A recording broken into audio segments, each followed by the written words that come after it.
오늘 아침을 여는 말씀은 욥기 16장 4절로 5절 말씀입니다. 나도 너희처럼 말할 수 있나니 가령 너희 마음이 내 마음 자리에 있다 하자. 나도 그럴듯한 말로 너희를 치며 너희를 향하여 머리를 흔들 수 있느니라. 그래도 입으로 너희를 강하게 하며 입술의 위로로 너희의 근심을 풀었으리라. 앞서 욥기 15장에서 엘리바스는 자신을 비롯한 친구들의 충고를 거부하고 자신의 결백을 주장하는 욥에게 비난과 질책의 수위를 높여 말합니다.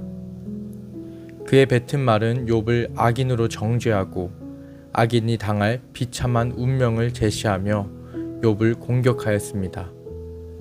자신의 친구 욥을 악인이라 말하며 그를 저주하는 말을 내뱉고 있는 것입니다. 욥의 친구들은 자신들이 욥에게 어떤 존재인지, 어떤 관계인지를 까먹은 모양입니다. 이들이 처음 욥의 소식을 접했을 때 안타깝고 속상한 마음에 욥에게 힘이 되어주고 그를 위로하고자 직접 욥을 찾아온 친구들입니다. 욥기 2장 12절로 13절의 말씀을 보면 직접 고난당하는 욥의 처음 모습을 마주했을 때 그들은 슬픔에 겨워 울면서 겉옷을 찢고 먼지를 머리에 뒤집어 쓰고 밤낮 이래 동안 땅바닥에 앉아있던 자들입니다. 그들의 행동 속에는 분명 욥을 향한 애정과 긍휼의 마음이 담겨 있었습니다. 하지만 욥과의 언쟁을 거듭할수록 욥의 상황은 잊어먹은 채 자신의 생각과 말이 옳다는 것을 설명하기에 바쁜 욥의 친구들입니다. 그래서 지금 내뱉고 있는 말들이 옳다고 생각해서 말한다 할지라도 욥에게 점점 더 큰 상처와 아픔을 주고 있는지를 인식하지 못하고 있습니다. 그래서 욥기 16장에서 욥은 친구들의 말을 듣고 난 후에 든 생각과 감정을 표현합니다. 2절에서 욥은 새 친구를 재난을 주는 위로자라고 표현합니다. 친구들이 찾아온 이유와 목적은 분명 위로하기 위함입니다. 하지만 욥은 그들의 말로 인해 더 큰 상처와 고통을 얻었습니다. 욥에게는 친구들의 말이 그저 헛된 말, 허무한 말이었으며 무익한 말이었습니다. 그럼 욥에게 어떤 말이 유익한 말일까요? 이것은 함께 읽은 말씀이자 욥이 한 말, 욥기 16장 4절에서 5절 말씀에서 찾아볼 수 있습니다. 사자성어 중에 역지사지라는 말이 있습니다. 자리를 바꾸어 생각한다라는 뜻으로 상대방의 입장에서 생각해보는 지혜를 의미합니다. 새 친구는 욥의 입장을 고려하지 않은 채 욥이 당한 고난과 고통은 전혀 신경 쓰지 않고 자신의 말을 내뱉기 바쁩니다. 욥의 마음, 상황, 처지, 감정, 생각 등을 전혀 헤아려 보지 않은 것입니다. 그 가운데 내뱉는 말들은 정죄의 말, 저주의 말입니다. 욥의 친구들은 자신이 알고 있고 경험한 것, 사실이라고 믿고 있는 것들을 말합니다.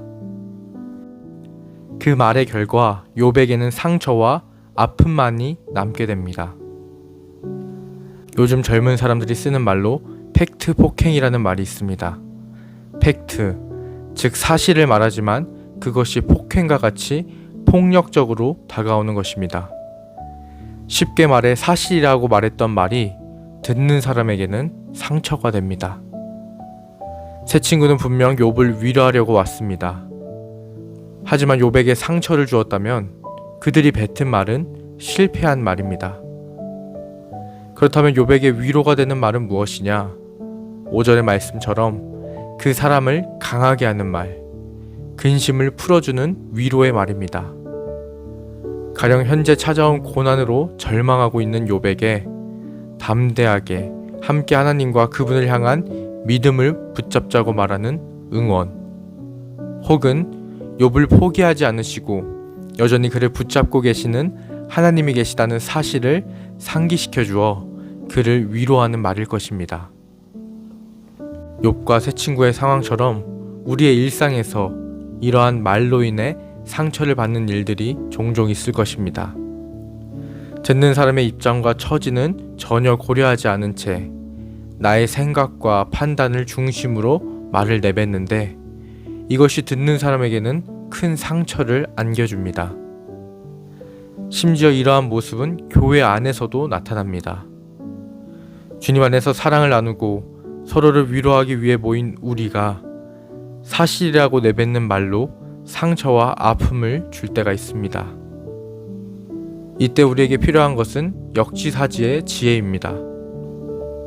내 마음이 아니라 상대방의 마음에서 말하는 것, 내 입장이 아니라 상대방의 입장에서 생각해보는 것. 그래서 내가 하고 싶은 말이 아니라 나를 뽐내고 나를 드러내는 말이 아니라 한 영혼을 온전히 위로할 수 있는 말, 하나님의 사랑을 보여줄 수 있는 말, 믿음의 자리로 그를 이끌어줄 수 있는 말이 우리 교회 안에, 우리 관계 안에 꼭 필요한 말일 것입니다.